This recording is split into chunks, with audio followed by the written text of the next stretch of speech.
Hello दोस्तों, स्वागत है आपका एक और नई क्लास में। आज किस क्लास में हम बात करने वाले हैं ट्वेल्थ की पॉलिटिकल साइंस के बारे में।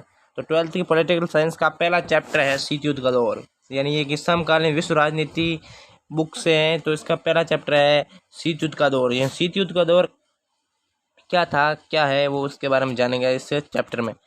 तो शीत युद्ध के दायरे क्या थे, मैंने शॉर्ट्स नोट बनाए हैं, इससे आपको एक चैप्टर अच्छी तरीके से समझ में आ जाएगा। तो शीत युद्ध के दायरे ये थे कि शीत युद्ध के दायरों से ऐसे क्षेत्रों से है जहाँ विरोधी खेमों में बंटे देशों के बीच संकट के अवसर आए हो। यानी कि जो विरोधी देश थे, विरोधी खेमे थे, जैसे कि एक तो था आपके, मैं बता दूं विरोधी खेमे कौन कौन से थे। बात करूं अगर मैं विरोधी खेमों की, तो उसमें क्या था, ये दो महाशक्तियां उभर के आई थी सामने। एक तो थी यूएसए, जिसे अमेरिका कहते हैं, और यूएसएसआर, जिसको सोवियत संघ कहते हैं। इसका आगे जाके विखंडन भी हो गया था। जो यूएसए था, यानी जो अमेरिका थी, वो पूंजीवादी विचारधारा की थी, और जो यूएसएसआर था वो साम्यवादी विचारधारा का था। तो साम्यवादी विचारधारा और पूंजीवादी विचारधारा का आपस में जो शीत युद्ध का दौर शुरू हुआ था, वो इन दोनों देशों के मध्य ही शुरू हुआ था। दोनों खेमों के मध्य ये शुरू हुआ था। तो इसमें दोनों खेमों के बीच जो संकट के अवसर आए थे, कुछ जैसे क्यूबा मिसाइल संकट भी आए थे, बहुत कुछ संकट ऐसे इन दोनों देशों के मध्य हुए थे। कई संधियां भी हुई थी, वो भी आगे हम इस चैप्टर में पढ़ेंगे। तो देखते हैं, चलो क्यूबा मिसाइल संकट क्या था। तो क्यूबा मिसाइल संकट था, जो कि क्यूबा मिसाइल संकट यानी कि क्यूबा एक छोटा सा द्वीपीय देश है, अमेरिका के तट पर छोटा द्वीपीय देश है, जिस पर मिसाइल तैनात की गई थी, उस पर संकट आया था। शीत युद्ध का चरम बिंदु भी इसे ही कहते हैं। अगर ऐसा पूछा जाए शीत युद्ध का चरम बिंदु कौन सा, तो ये क्यूबा मिसाइल संकट शीत युद्ध का चरम बिंदु था। जब अप्रैल 1961 में सोवियत संघ को ये चिंता सताने लगी थी। किसको? सोवियत संघ को ये चिंता सताने लगी थी कि अमेरिका ने, नहीं सॉरी, सोवियत संघ नहीं थे, अमेरिका को ये चिंता सताने लगी कि सोवियत संघ क्यूबा पर अपना अधिकार कर उसे सैनिक अड्डा बनाना चाहता है। क्या करना चाहता है? उसे सैनिक अड्डा बनाना चाहता था। उस सैनिक अड्डा बनाना चाहता है कि यूएसए के जो राष्ट्रपति फिदेल कास्त्रो थे, वो साम्यवादी विचारधारक थे, और उनका तख्ता पलट हो चुका था 1961 में। क्या? 1961 में उनका तख्ता पलट हो चुका था। इसीलिए यूएसएसआर के निकिता खुर्चेव यूएसएसआर के निकिता खुर्चेव ने सोचा कि क्यूबा को अपना सैनिक अड्डा बनाए, ताकि हम इस पर नज़र रख सकते हैं। किस पर? यूएसए पर, अमेरिका पर हम नज़र रख सकें कि वो क्या कर रहा है, क्या। इसीलिए सन 1962 में क्यूबा पर निकिता खुर्चेव ने मिसाइल तैनात करने का फैसला किया।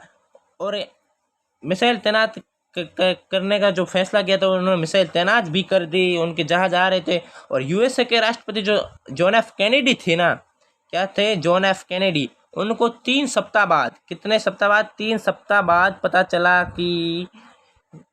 चला कि जो कि यूएसएसआर के राष्ट्रपति हैं निकिता खुर्चेव, उन्होंने क्या किया है कि क्यूबा पर मिसाइलें तैनात कर दी है।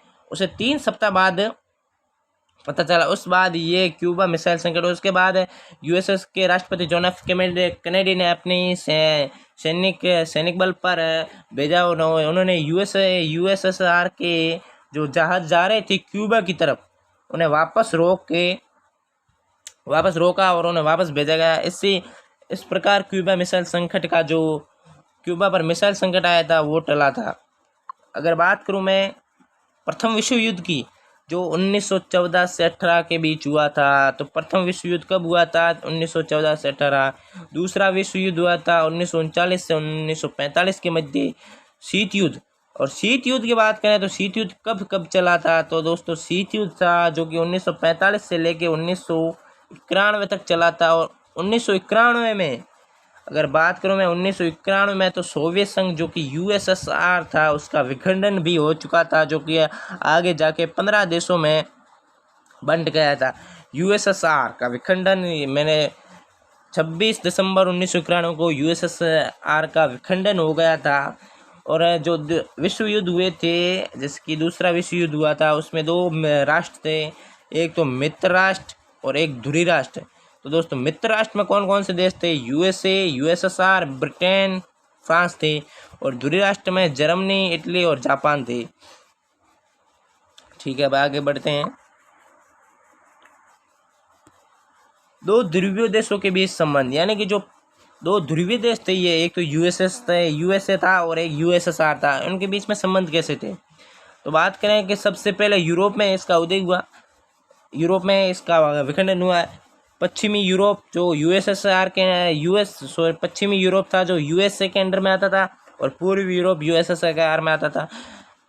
यूएसए ने नाटो की स्थापना की, जिसको उत्तर अटलांटिक संधि संगठन की कहते हैं, नॉर्थ अटलांटिक ट्रीटी ऑर्गेनाइजेशन इसका हिंदी इंग्लिश में नाम है, और इसकी स्थापना हुई थी अप्रैल 1949 को। इसमें 12 देश शामिल है। इसका उद्देश्य इस प्रकार था कि पश्चिमी यूरोप में सोवियत संघ के विस्तार को रोकना, कि यानी पश्चिमी यूरोप में सोवियत संघ के विस्तार को रोकना, जो कि पश्चिमी यूरोप था वो यूएसए के, अमेरिका के अंतर्गत आता था। अगर और उसके जवाब में यूएसएसआर भी कुछ कम नहीं, सोवियत संघ भी कुछ कम नहीं, उसने एक पैक्ट बनाया जिसका नाम था वार्सा पैक्ट। क्या था? Warsaw pact. ये वार्सा पैक्ट उन्होंने 1955 में बनाया था, और इसका उद्देश्य नाटो में शामिल देशों को यूरोप में मुकाबला करना, यानी जो नाटो में 12 देश शामिल थे उनका मुकाबला करना यूरोप में। ये वार्सा पैक्ट सोवियत संघ ने बनाया और नाटो बनाया था यूएसए ने, यानी कि अमेरिका ने नाटो बनाया था। की बात करते हैं कि सीएटो का मतलब है दक्षिणी पूर्वी एशियाई संधि संगठन, यानी साउथ ईस्टर्न एशियाई ट्रीटी ऑर्गेनाइजेशन इसका हिंदी में नाम है। इसके बाद सेंटो का गठन किया गया, सेंटो का नाम केंद्रीय संधि संगठन था। इसके बाद साम्यवादी चीन ने सोवियत संघ से अनबन हो गई, यानी चीन की सोवियत संघ से अनबन हो गई थी। कब हुई थी? जो कि 1950 में हुई थी। सोवियत संघ की चीन की सोवियत संघ से अनबन कब हुई थी? 1950 में। ध्यान रखना, अनबन कब हुई? 1950 में। बड़ी महाशक्तियों के छोटे छोटे देशों से गठबंधन क्यों, यानी जो बड़ी बड़ी महाशक्तियाँ थी, जैसे कि एक तो अमेरिका थी और एक सोवियत संघ थी, तो उन दोनों के जो छोटे छोटे देशों से संगठन थे, गठबंधन थे, वो क्यों रखे थे? तो उसकी बात करते हैं। तो गठबंधन इसलिए रखे थे कि महत्वपूर्ण संसाधन, इन्होंने महत्वपूर्ण संसाधन प्राप्त हो सके, और जो भू क्षेत्र था उनसे उन्हें युद्ध करने में भू क्षेत्र की कमी हो जाए तो वो, और सैनिक ठिकाने, यानी कि उन्हें कर्जदार बना देते थे, बाद में वहाँ पे सैनिक से ठिकाने बनाते थे। जैसे कि यूएसए, अमेरिका ने सैनिक ठिकाने भी बनाए, सोवियत संघ ने भी बनाए। अगर बात करूँ मैं आर्थिक मदद की, यानी आर्थिक मदद ऐसे कि जैसे कोई देश कमज़ोर है उसको पैसे दे के उसे गुलाम बना देना, कर्ज दे के यानी कर्जदार बना देते थे। ठीक है, ये इन बड़ी महाशक्तियों की जो थी वो गठबंधन के कारण है, यानी कि ये लाभ थे, कारण भी थे और लाभ भी थे। इनसे उन्हें ये लाभ प्राप्त हुआ था कि उनके महत्वपूर्ण संसाधन उपलब्ध हो सकें, और भू क्षेत्र, सैनिक ठिकाने और आर्थिक मदद। अगर पूछा जाए कोरिया संकट कब हुआ था, तो 1950 से 1951 के मध्य, और बर्लिन का संकट 1958 से 1962, बर्लिन का संकट 1958 से 62, और कांगो संकट 1960 के दशक में हुआ था। गुटनिरपेक्ष आंदोलन के प्रमुख नेताओं का योगदान लिखिए, यानी जो गुटनिरपेक्ष आंदोलन, यानी जब ये यूएसए और यूएसएसआर का जो शीत युद्ध चल रहा था, उसी दौरान गुटनिरपेक्ष आंदोलन की स्थापना की गई थी। इसने 5 देशों ने मिलकर की थी। इसमें एक जो अपने पंडित जवाहरलाल नेहरू थे, उनकी बहुत बड़ी भूमिका थी, जो कि इसे उन्होंने कांगो संकट में भी निभाई थी। मैं बता दूं कि उत्तरी और दक्षिणी कोरिया के बीच मध्यस्थता, यानी जो उत्तरी और दक्षिणी कोरिया थी उनके बीच मध्यस्थता भी की संयुक्त राष्ट्र संघ के महासचिव कांगो संकट में भी इन्होंने अपनी महत्वपूर्ण भूमिका निभाई थी। अब दोनों महाशक्तियों के बीच कुछ संधियां भी हुई थी। मैंने आपको बताया था कि दोनों महाशक्तियां थी यूएसए और यूएसएसआर, उनके बीच 3 संधियां हुई थी। जो कौन सी? एक तो थी परमाणु परीक्षण प्रतिबंध संधि, एक परमाणु अप्रसार संधि, परमाणु प्रक्षेपत्र परिसीमन संधि। ये कुछ 3 प्रकार की संधियां हुई थी। अब बात करते हैं गुट निरपेक्ष आंदोलन की। बात करूं मैं गुट निरपेक्ष आंदोलन की स्थापना तो वो इंडोनेशिया के जावा द्वीप में वाडुंग सम्मेलन में 18 से 24 अप्रैल 1955 के बीच की गई थी। इसमें 25 संस्थापक देश थे। कितने? 25 संस्थापक देश थे, जिनमें सभी विकासशील थे, एक भी विकसित देश नहीं था, सब विकासशील देश थे। ठीक है, विकसित एक भी नहीं था। और जो इनके जैसे ये प्रमुख नेता थे वो थे जवाहरलाल नेहरू, पंडित जवाहरलाल नेहरू जो भारत से आते हैं, और गमाल अब्दुल नासिर जो मिस्र से आते हैं, सुकर्णो जो इंडोनेशिया से आते हैं, वामे एनक्रुमा जो घाना से आते हैं, और जोसेफ ब्रोज टिटो युगोस्लाविया से आते हैं। ये 5 नेताओं ने मिलकर गुट निरपेक्ष आंदोलन की नींव रखी थी, जिसमें से जवाहरलाल नेहरू, गमाल अब्दुल नासिर और सुकर्णो तो थे ये इनके प्रमुख नेता, और वामे एनक्रुमा और जोसेफ ब्रोज टिटो ने इनका सहयोग किया था, साथ दिया था। बात करूँ मैं ज़्यादातर एशिया, यानी जो इसमें 25 देश थे ना, वो कौन कौन से थे कि ज़्यादातर एशिया अफ्रीका के नव स्वतंत्र, यानी जो हाल ही में आज़ाद हुए हैं, नए आज़ाद देश थे वो थे। और वर्तमान में बाकी यूरोप और ऑस्ट्रेलिया से जो ज़्यादातर एशिया और अफ्रीका से थे, मैंने आपको बताया, जो कि नव स्वतंत्र देश हैं, और बाकी यूरोप और ऑस्ट्रेलिया से देश थे।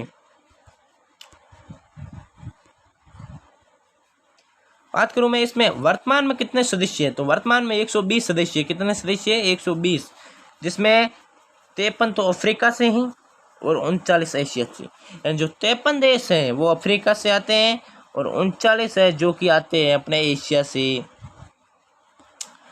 2017 में 2 और जुड़े, यानी 2017 जो था, 2017 नहीं, ये कितना है, 2011 में 2 देश और जुड़े थे, जिसमें 19वां था फिजी। कौन था? फिजी। और 120वां था अजरबैजान।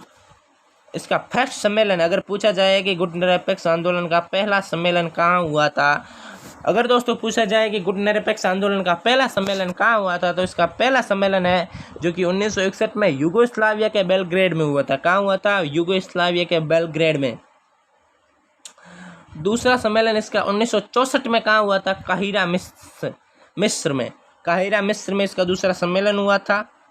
और जो सातवां सम्मेलन है वो 7 से 12 मार्च 1983 में दिल्ली में हुआ था। कहाँ हुआ था? अगर पूछा जाए भारत में पहली बार कब हुआ था, तो 7वां सम्मेलन 7 मार्च 1983 को दिल्ली में हुआ था। और 18वां सम्मेलन था जो इसका हुआ था 18वां सम्मेलन था 2019 को बाकू अजरबैजान में हुआ था। और 19वां सम्मेलन हुआ था जो 2023 में होगा, यानी अभी होगा, जो इसका जो 19वां सम्मेलन है वो होगा अभी। अब एक नई अंतर्राष्ट्रीय आर्थिक व्यवस्था भी है, जो क्या थी कि 1972 में संयुक्त राष्ट्र संघ के व्यापार और विकास से संबंधित सम्मेलन, यानी United Nations conference on trade and development, यानी अंकटाड। क्या दोस्तों? अंकटाड की स्थापना की गई थी। कब की गई थी? अंकटाड को नई अंतर्राष्ट्रीय व्यवस्था भी कहा जाता है। अंकटाड को क्या कहा जाता है? नई अंतर्राष्ट्रीय व्यवस्था। इन्होंने एक रिपोर्ट में जारी किया जिसका शीर्षक, यानी एक रिपोर्ट में जारी किया कि बताया कि ये वे नई अंतर्राष्ट्रीय आर्थिक व्यवस्था है, जिसका नाम था a new trade policy for development, यानी कि एक नई अंतर्राष्ट्रीय नीति जो कि एक आर्थिक व्यवस्था को बढ़ावा दे सकती है। अब भारत और शीत युद्ध, मैं बात करूं भारत और शीत युद्ध की, यानी इंडिया वर्सेस शीत युद्ध। भारत वर्सेस शीत युद्ध की बात करें हम, भारत और शीत युद्ध का संबंध कैसे थे, तो उसके कुछ यहाँ पे दी गई है नीतियाँ, वो पढ़ते हैं, जिसमें कुछ संधियाँ दी गई, जिसमें पहली संधि आप देख सकते हैं सीमित परमाणु परीक्षण संधि, यानी कि एलटीबीटी इसका शॉर्ट फॉर्म है, एलटीबीटी। इसमें क्या है कि वायुमंडल के बाहरी तथा पानी के अंदर परमाणु हथियारों के परीक्षण पर प्रतिबंध लगाने की संधि, जो संयुक्त अमेरिका, ब्रिटेन और सोवियत संघ ने मॉस्को में कब की थी? 5 अगस्त 1963 को। फिर इस संधि पर हस्ताक्षर 10 अक्टूबर 1963। ये जो हस्ताक्षर थे वो 5 अगस्त 1963 को थे, और ये प्रभावी कब हुई थी? 10 अक्टूबर 1963 को ये प्रभावी हुई थी।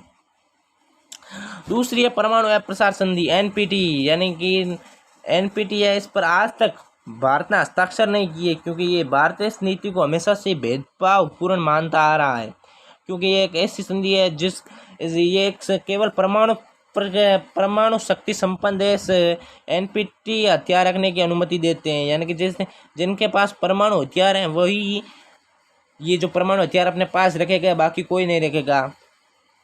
इस संधि के उद्देश्य को ध्यान में रखते हुए उन देशों को परमाणु शक्ति संपन्न देश माना गया जिन्होंने जनवरी 1967 से पहले किसी परमाणु हथियार या अथवा अन्य विस्फोटक परमाणु शक्ति निर्माण या विस्फोट का किया हो।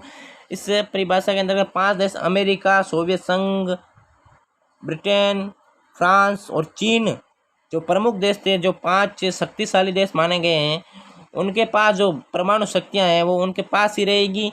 और ये जो संधि थी जुलाई 1968 में वाशिंगटन, लंदन और मॉस्को में इसके हस्ताक्षर हुए। 5 मार्च 1970 को प्रभावी हुई।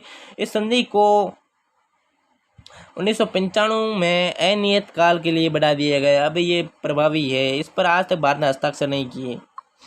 अगर पूछ लिया गया ऐसी कौन सी संधि जिस पर भारत ने आज तक हस्ताक्षर किए तो वो क्या है? एनपीटी पर भारत ने आज तक हस्ताक्षर नहीं किए। प्यारे बच्चों,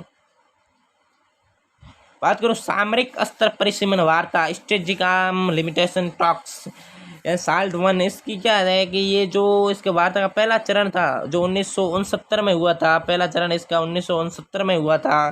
कहाँ हुआ था? सोवियत संघ के नेता लियोनिड ब्रेजनेव और अमेरिका के राष्ट्रपति रिचर्ड निक्सन ने मॉस्को में 26 मई 1972 पर इस पर हस्ताक्षर किए। इसके 2 प्रस्ताव थे कि परमाणु मिसाइल परिसीमन संधि यानी एनबीएम ट्रीटी और सामरिक रूप से घातक हथियारों का परिसीमन के बारे में अंतर्गत समझौता। ये 3 अक्टूबर 1972 को प्रभावी हो गई थी। और सामरिक स्तर परिसीमन वार्ता 2 यानी साल्ट 2 जो कि इसका दूसरा चरण है, जो कि 1972 के नवंबर महीने में शुरू हुआ। अमेरिका के राष्ट्रपति जिमी कार्टर और सोवियत संघ के नेता लियोनिड ब्रेजनेव ने 18 जून 1972 पर ऐसे घातक परिसीमन पर हस्ताक्षर किए। दूसरी है सामरिक स्तर न्यूनीकरण संधि यानी स्ट्रेटेजिक आर्म रिडक्शन संधि स्टार्ट 1।